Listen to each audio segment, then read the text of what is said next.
আসসালামু আলাইকুম ওয়া রাহমাতুল্লাহি ওয়া বারাকাতুহু। তারাবির সালাতে পবিত্র কোরআনের বার্তায় অনুষ্ঠানে অংশগ্রহণ করতে পারি আমি অত্যন্ত আনন্দিত। প্রিয় দর্শক, তারাবির সালাতে পবিত্র কোরআনের যে অংশটা পড়া হয় তার মাধ্যমে আমাদের ২ টা সওয়াব অর্জিত হয়। একটা হচ্ছে কালামে পাক শোনার এবং কালামে পাক পড়ার। সাথে, সাথে আমরা যদি পবিত্র কোরআনে তারাবিতে যে অংশটা পড়া হয় সেটার উদ্দেশ্য এবং আল্লাহ পাকের মেসেজ আমরা বুঝতে পারি, তাহলে আমাদের ৩ টা সওয়াব অর্জিত হবে। পবিত্র কোরআন শোনার, পড়ার সাথে, সাথে কোরআন বোঝারও তৌফিক হবে। আল্লাহ পাক আমাদের সবাইকে কোরআন মাজিদ বোঝার তৌফিক দান করুন। প্রিয় দর্শক, আজকে যে অংশ আলোচনা হয়েছে সপ্তম তারাবি ১০তম পারা সূরা আনফালের শেষ অংশ এবং সূরা তাওবার ২/৩ আলোচনার সুবিধার্থে আমি আলোচনার যে মূল যে বিষয়গুলো সেটা আমি আপনাদের সম্মুখে তুলে ধরার চেষ্টা করব।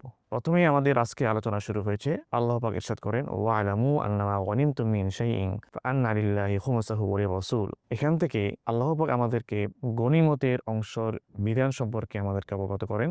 গনিমতের অংশ কয় ভাগে ভাগ হবে? ইসলামী শরীয়তে তার নিয়ম হচ্ছে গনিমতের সম্পদ ৫ ভাগে ভাগ হবে। প্রথম ৪ ভাগ যারা মুজাহিদ, যারা আল্লাহর রাস্তায় যুদ্ধ করেছেন জীবন বাজি রেখে, তাদেরকে বণ্টিত করা হবে। এরপরের বাকি যে অংশ সেটা আবার ৫ ভাগে ভাগ হবে।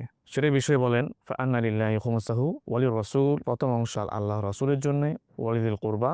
দ্বিতীয় অংশ হচ্ছে আল্লাহর রাসূলের নিকটবর্তী আত্মীয়স্বজন তথা বনু হাশিম এবং বনু মুত্তালিব সম্প্রদায়ের জন্য, কেননা তাদের জিম্মা ছিল আল্লাহ তাআলা রাসূলের নিকটে। ৩ নম্বর হচ্ছে ইয়াতীমদের জন্য ওয়াল ইয়াতামা। ৪ নম্বর অংশ হচ্ছে মিসকিনদের জন্য ওয়াল ইয়াতামা ওয়াল মাসাকিন। ফকির, মিসকিন, দরিদ্র, অসহায়দের জন্য ৪ নম্বর অংশ এবং পঞ্চম অংশ হচ্ছে মুসাফিরদের জন্য। প্রিয় সুধী, এটাই হচ্ছে ইসলামী শরীয়তের নির্দেশনায় গনিমতের যে সম্পদ সেটা বন্টনের বিধিমালা। এরপর আলোচনা হয়েছে বদর যুদ্ধ সম্পর্কে।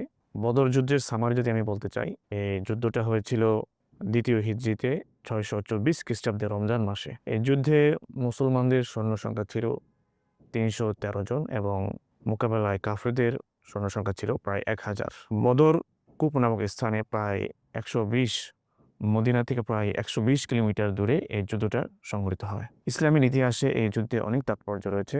এই যুদ্ধের মাধ্যমে মুসলমানদের প্রথম বিজয় সূচিত হয়। মুসলমানদের মনোবল বাড়ে। কিছু মুসলমান, ৩১৩ জন একটা মুসলমানের সংখ্যা, এই গুটি কয়েক মুসলমান বিশাল এক বাহিনী সম্মুখে তারা যুদ্ধ করে এবং আল্লাহ পাক এই যুদ্ধে মুসলমানদেরকে বিজয় দান করেন। ওর আলোচনা হয়েছে মদিনার ইহুদিদের বিষয়ে। ইহুদিদের সাথে আল্লাহ রাসূল যতবারই সন্ধি করেছেন ততবারই তারা সেটা ভঙ্গ করেছেন। প্রতিশ্রুতি দিয়ে বারবার তারা সেটা খণ্ডন করেছে। বর্তমানেও তাদের সেই আচরণ আমরা দেখতে পাচ্ছি। যখনই গাজার যুদ্ধের বন্ধের বিষয়ে সন্ধি করা হয়, এর পরের দিনই তারা সন্ধি ভঙ্গ করে হামলা করে বসে। তো মদিনায় ইহুদিদের সাথে যে চুক্তি করা হয়েছিল সে বিষয়ে আল্লাহ পাক আল্লাহ রাসূলকে ইরশাদ করেছেন যে, ওয়া ইম্মা তাখাফান্না মিন কওমিন খিয়ানাতান ফামবিদ ইলাইহিম আলা সাওয়া। হে রাসূল, আপনি যদি অবলোকন করেন যে ইহুদিরা আপনার সাথে চুক্তিটা ভঙ্গ করতে যাচ্ছে, তাহলে আপনি তাদের চুক্তি তাদের দিকে নিক্ষেপ করুন। ইন্নাল্লাহা লা ইউহিব্বুল খাইনিন। আল্লাহ পাক যারা ওয়াদা ভঙ্গ করে, চুক্তি ভঙ্গ করে তাদেরকে ভালোবাসেন না। এর পরবর্তীতে আমরা একটি গুরুত্বপূর্ণ বিষয়ে সূরা আনফালে চলে এসেছে, জিহাদের বিষয়। জিহাদের বিষয়ে আল্লাহ পাক ইরশাদ করেন, ওয়া'আইদ্দু লাহুম মাসতাতা'তুম মিন কুওয়াতিন ওয়া মিন রিবাতিল খায়র তুরহিবুনা বিহি আদুওয়াল্লাহি ওয়া আদুওয়াকুম ওয়া আখারিনা মিন দুনিহিম লা তা'লামুনাহুম আল্লাহু ইয়া'লামুহুম। এই আয়াতে আল্লাহ পাক সারা বিশ্বের সমগ্র মুসলিম জাতিকে অত্যন্ত গুরুত্বপূর্ণ একটি বার্তা দেন। ইরশাদ করেন যে, তোমরা কাফিরদের মোকাবেলায় যথাযথ প্রস্তুতি গ্রহণ করো, শক্তি সঞ্চয় করো এবং তোমরা ঘোড়ার বাহিনী তৈরি করো, যাতে করে কাফেররা তোমাদেরকে দেখে ভীত সন্ত্রস্ত হয়। আদু আল্লাহ, তোমাদের শত্রু এবং আল্লাহ তাআলার শত্রু ভীত সন্ত্রস্ত হয়। এবং ওয়া আখারিনা মিন দুনিহিম, এরা ছাড়াও যাদেরকে তোমরা জানো না আল্লাহ পাক জানেন। লা তা'লামুনাহুম আল্লাহু ইয়া'লামুহুম। এখানে মাসতাতা'তুম দ্বারা উদ্দেশ্য হচ্ছে যে যে যার জায়গা থেকে প্রস্তুতি গ্রহণ করবে। এই উদ্দেশ্য যদি রাষ্ট্রীয় দিকে লক্ষ্য করা হয়, তাহলে রাষ্ট্র তার সামরিক দক্ষতা বৃদ্ধি করবে, সামরিক যে অস্ত্র সরঞ্জাম সেদিকে লক্ষ্য রাখবে, প্রস্তুতি গ্রহণ করবে, যাতে করে কাফের মুশরিকরা মুসলমানদের উপর আক্রমণ করার জন্য ভয় পায়। সে যদি ব্যক্তিগতভাবে অর্থ নেওয়া হয়, তাহলে প্রত্যেকেই যার যার জায়গা থেকে জিহাদের প্রস্তুতি গ্রহণ করবে। সেটা বিভিন্নভাবে হতে পারে, যে যারা লেখালেখি করে তারা কলমের মাধ্যমে কাফেরদের মোকাবেলা করবে। যারা মিডিয়ায় আছে তারা মিডিয়ার মাধ্যমে সত্যকে উপস্থাপন করার মাধ্যমে বাতিলের মোকাবেলা করবে। যে যেই পর্যায়ে আছে মুজাহিদগণ এবং যারা সামরিকভাবে আছে তারা সামরিক দিক থেকে শক্তি সঞ্চয় করবে, অস্ত্র গ্রহণ করবে এবং রাষ্ট্রীয় দিক থেকে আধুনিক অস্ত্র সরঞ্জামে তারা ক্রয় করে মুসলমানদের শক্তি বৃদ্ধি করবে। প্রত্যেকেই যদি নিয়ত থাকে ইসলামের ঝান্ডাকে তুলে ধরার, তাহলে প্রত্যেকেই জিহাদের সওয়াব হাসিল করবে। এরপর এখানে একটা শব্দ এসেছে কৌয়া। কৌয়া শব্দটা কালের অর্থভেদে ব্যাপক অর্থ সাধন করে। শক্তি সাধন করার বিষয় হচ্ছে সেই সময় প্রাথমিক যুগে অস্ত্র ছিল তীর, তীরন্দাজ, ঘোড়া এবং বর্ষা। সেই সময় তারা ওই সময় সেগুলো সংগ্রহ করত। এর পরবর্তীতে চলে এসেছে তীরের যুগ, এরপরে এসেছে গোলা বারুদ, বোমার যুগ, গোলা বারুদের যুগ, বন্দুকের যুগ। এর পরবর্তীতে আসছে হলো বোমের যুগ, অ্যাটম বোম। এরপরে সর্বশেষ এখন বর্তমানে আসছে নিউক্লিয়ারের যুগ। নিউক্লিয়ার আধুনিক যে অস্ত্র সরঞ্জাম, এয়ারক্রাফট, এয়ার ফাইটার, সাবমেরিন, অর্থাৎ আধুনিক যুগে যে সমস্ত অস্ত্র সরঞ্জাম, আধুনিক অস্ত্র, সেগুলোর প্রতি এই কৌয়া অর্থ হবে সেদিকে আধুনিক অস্ত্র সরঞ্জাম নিয়ে মুসলমানদেরকে প্রস্তুতি থাকার আল্লাহ পাক সরাসরি নির্দেশ দিয়েছে। কিন্তু অত্যন্ত দুঃখের বিষয় আজকের মুসলমানগণ এই বিধান সম্পর্কে খুবই অলসতা প্রদর্শন করেছে। আজকে আপনারা দেখতে পাচ্ছেন যে ভেনেজুয়েলার প্রধানমন্ত্রীকে যুক্তরাষ্ট্র তুলে নিয়ে গিয়েছে। কোথায় দেশের আইন, কোথায় বিশ্বের সংবিধান, সবগুলোকে বৃদ্ধাঙ্গুলি দেখিয়ে আজকে লক্ষ্য করবেন যে ইরানকে, মুসলিম রাষ্ট্রের ইরান অত্যন্ত শক্তিধর রাষ্ট্র, সেই রাষ্ট্রকে আজকে চারিদিক থেকে ঘিরে রেখেছে। অন্যদিকে মুসলিম রাষ্ট্র যেগুলা সামরিক দিক থেকে দুর্বল, অধিকাংশ রাষ্ট্রে দুর্বল, তাদের নিরাপত্তার কি হবে, সেটা অনেক বড় একটা প্রশ্ন রাখে। আল্লাহ পাক আমাদেরকে এই আয়াতের উপর আমল করা তৌফিক দান করুন। সম্মানিত সুধী, যুদ্ধের বিভিন্ন অবস্থা ও জিহাদের বিভিন্ন গুরুত্ব সম্পর্কে নানান বিধান আলোচনা হয়েছে। এরপর সর্বশেষ এই সূরা আনফালের আলোচনা এসেছে মুহাজির এবং আনসারদের বিষয়ে। মুহাজির আনসারের পরস্পর ভ্রাতৃত্ব সৌহার্দ্যপূর্ণ আচরণ দেখে আল্লাহ পাক মুগ্ধ হন, অবতীর্ণ করেন ওয়াল্লাযীনা আমানু ওয়া হাজারু ওয়া জাহাদু ফি সাবিলিল্লাহি ওয়াল্লাযীনা আওয়াউ ওয়া নাসারু উলাইকা হুমুল মুমিনুনা হাক্কান লাহুম মাগফিরাতুন ওয়া রিজকুন কারীম। যে যারা ঈমান এনেছে, হিজরত করেছে, জিহাদ করেছে, উলাইকা হুমুল মুমিনুনা হাক্কান, এবং যে আনসারগণ মুহাজিরদেরকে সহযোগিতা করেছে, আল্লাহ পাক বলছেন তারাই প্রকৃত মুমিন।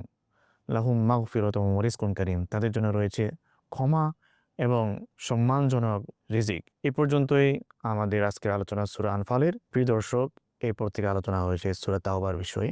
সূরা তাওবা অত্যন্ত একটি গুরুত্বপূর্ণ সূরা।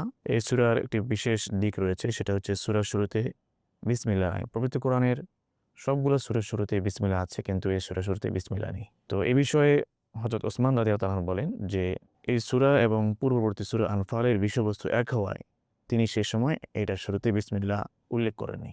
এই সূরার আরো 13টি নাম রয়েছে, তার মধ্যে উল্লেখযোগ্য নাম হচ্ছে 3টি। সূরা তাওবা, যেহেতু এই সূরার 3জন সাহাবীর তাওবার বিষয়ে আলোচনা হয়েছে, এবং সূরা বারাআহ, সূরাটা শুরু হয়েছে বারাআতুন শব্দ দিয়ে, অর্থ হচ্ছে সম্পর্ক ছিন্ন করা, অর্থাৎ এই সূরার মাধ্যমে মুশরিকদের এবং মুনাফিকদের সাথে সম্পর্ক ছিন্ন করা হয়েছে। এবং আরেকটা নাম হচ্ছে ফাজিহা। এই সূরার মধ্যে মুশরিকদের, মুনাফিকদেরকে লাঞ্ছনা করা হয়েছে। ফাজিহা অর্থ লাঞ্ছনা, এজন্য এই সূরাকে ফাজিহাও বলা হয়। তো এই সূরার বিসমিল্লাহর বিষয়ে একটি মাসালা আছে, সেটা হলো কেউ যদি পিছন থেকে পড়ে আসে, অর্থাৎ সূরা আনফাল পড়ে আসে, পড়াটা রানিং থাকে, তাহলে সে এই সূরার শুরুতে বিসমিল্লাহ পড়বে না। পক্ষান্তরে কেউ যদি সূরা তাওবা দিয়ে পড়া শুরু করে কোরআনে পাক, তাহলে সে অবশ্যই এই সূরার শুরুতে বিসমিল্লাহ পাঠ করবে। কিছু কিছু ভুল ভ্রান্তি ধারণা রয়েছে যে এই সূরার শুরুতে বিসমিল্লাহ পাঠ করা হবে না, বিসমিল্লাহ পড়া যাবে না, কিংবা কেউ কেউ বলেন যে এই সূরার শুরুতে আউযুবিল্লাহ পড়তে হবে। এই সমস্ত কথাবার্তা ভিত্তিহীন। হাদিসের মাঝে এই সমস্ত কথার কোনো উল্লেখ হয়নি। সূরা তাওবার প্রথমেই আলোচনা হয়েছে হুনাইন সম্পর্কে, হুনাইন যুদ্ধ সম্পর্কে। যুদ্ধের সামারি যদি আমি বলি, সেখানে যুদ্ধের সময় ছিল 8ম হিজরিতে এবং 630 খ্রিস্টাব্দে। এই যুদ্ধে মুসলমানদের সংখ্যা ছিল প্রায় 20,000, বিশাল এক বাহিনী। এবং আল্লাহ পাক এই যুদ্ধে মুসলমানদের পরীক্ষা নিয়েছেন। মুসলমানগণ বিশাল এই সৈন্যবাহিনী দেখে নিজেদের ভিতরে একটা অহমিকা চলে আসে, প্রফুল্লতা চলে আসে, এবং তারা নিশ্চিত হয় যে আমরা অনেক সৈন্য সংখ্যা আছি, আমরা অবশ্যই বিজয় লাভ করব। বিষয়টি আল্লাহ পাকের নিকটে পছন্দ হয়নি। এজন্য আল্লাহ পাক ইরশাদ করেন, লাকাদ নাসরাকুমুল্লাহু ফী মাওয়াতিন কাসীরাতিন ওয়া ইয়াওমা হুনাইনিন ইয আ'জাবাতকুম কাসরাতুকুম ফালাম তুগনি আনকুম শাইআন ওয়া দাকাত আলাইকুমুল আরদু বিমা রাহাবাত তুম্মা ওয়াল্লাইতুম মুদবিরিন। লাকাদ নাসরাকুমুল্লাহু ফী মাওয়াতিন কাসীরাতিন, তোমাদেরকে বিভিন্ন স্থানে আমি সহযোগিতা করেছি। ওয়াউমা হুনাইনিন ইদ আজাবাতকুম, হুনাইনের প্রান্তরেও তোমাদেরকে আমি সহযোগিতা করেছি। তোমাদেরকে উৎফুল্ল করেছিল, খুশি করেছিল, হমিকা চলে আসছিল।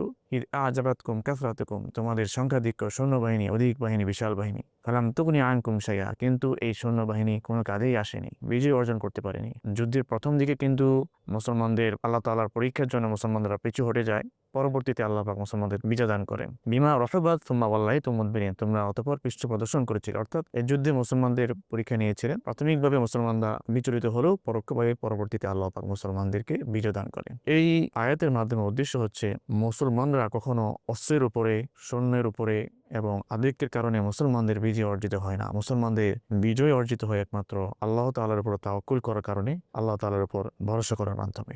এরপরে আলোচনা হয়েছে তাবুক যুদ্ধ সম্পর্কে।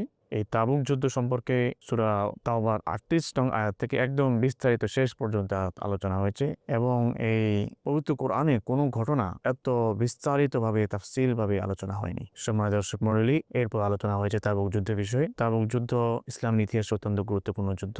রাসূলের জামানায় এটি সর্বশেষ যুদ্ধ। যুদ্ধের সামারি হচ্ছে, যুদ্ধটা সংঘটিত হয় নবম হিজরিতে 630 খ্রিস্টাব্দে এবং এই যুদ্ধ মুসলমানদের জন্য অনেক দিক থেকে বিশাল কঠিন ছিল এবং এই যুদ্ধে মুসলমানদের অনেক পরীক্ষা নিরীক্ষা হয়েছে। এই যুদ্ধের মাধ্যমে ফয়সালা হয়ে গিয়েছে কারা মুনাফিক আর কারা মুসলমান। অনেক মুনাফিক এই যুদ্ধে পিছু হটেছে। এই যুদ্ধে মুসলমানদের জন্য, তৎকালীন সাহাবীদের জন্য অনেকটা চ্যালেঞ্জিং ছিল এই কারণে যে তখনকার যেই মৌসুম ছিল সেটা ছিল অত্যন্ত গ্রীষ্মকাল মৌসুম, প্রখর রোদ, অত্যন্ত উত্তাপের সময়।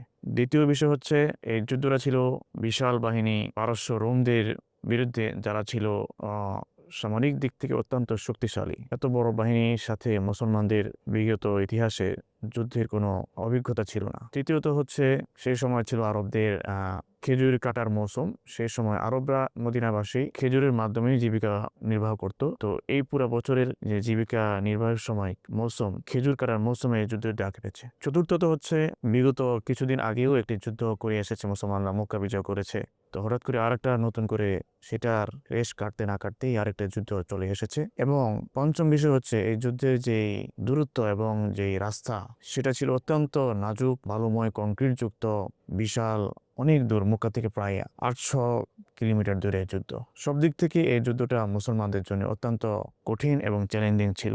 যুদ্ধের বিষয় সম্পর্কে পবিত্র কোরআনে পাকে আল্লাহ পাক ইরশাদ করেন, ইয়া আইয়ুহাল্লাযীনা আমানু ইযা ক্বিলা লাকুম ইনফিরু ফি সাবিলিল্লাহি সাকালতুম ইলাল আরদ আরদিতুম বিল হায়াতিদ দুনিয়া মিনাল আখিরাহ ফামা মাতাউল হায়াতিদ দুনিয়া ফিল আখিরাতি ইল্লা কলিল। যে হে মুমিনগণ, তোমাদের কি হলো? তোমাদের যুদ্ধের বিষয়ে বের হতে বলার পরেও তোমরা মাটিকে আঁকড়ে ধরে আছো, যুদ্ধে যাচ্ছ না। ইসতাকালতুম ইলাল আরদ আরদিতুম বিল হায়াতিদ দুনিয়া মিনাল আখিরাহ, তোমরা কি আখিরাতের পরিবর্তে দুনিয়ার সামান্য বিষয় নিয়ে তোমরা সন্তুষ্ট? আমা মাতাউল হায়াতিদ দুনিয়া ফিল আখিরাতি ইল্লা কলিল, আল্লাহ তাআলার নিকট দুনিয়ার যে সম্পদ রয়েছে সেটার মূল্য সামান্যই। ইল্লা তানফিরু ইউআযিবকুম আযাবান আলীমা, তোমরা যদি অভিযানে বের না হও তোমাদের জন্য রয়েছে যন্ত্রণাদায়ক শাস্তি। ওয়াস্তাবদিল কওমান গায়রাকুম, তোমরা যদি অভিযানে বের না হও তোমাদের পরিবর্তে আল্লাহ পাক আরেকটি জাতিকে নিয়ে আসবেন।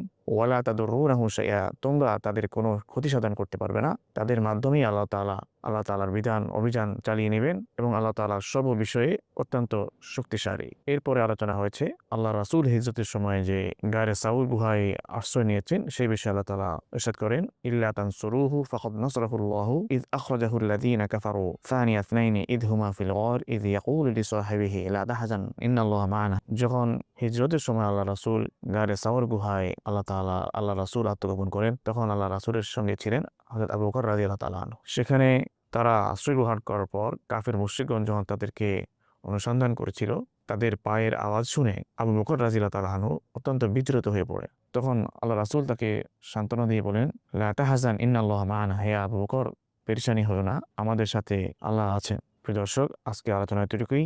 সূরা তাওবার পুরো অংশ জুড়ে তাবুক যুদ্ধ সম্পর্কে আলোচনা হয়েছে। আল্লাহ পাক আমাদেরকে পবিত্র কোরআন শোনার, বুঝার এবং তার উপর আমল করার তৌফিক দান করুন। আমিন। ওয়া আখিরু দাওয়ানা আনিল হামদুলিল্লাহি রাব্বিল আলামিন।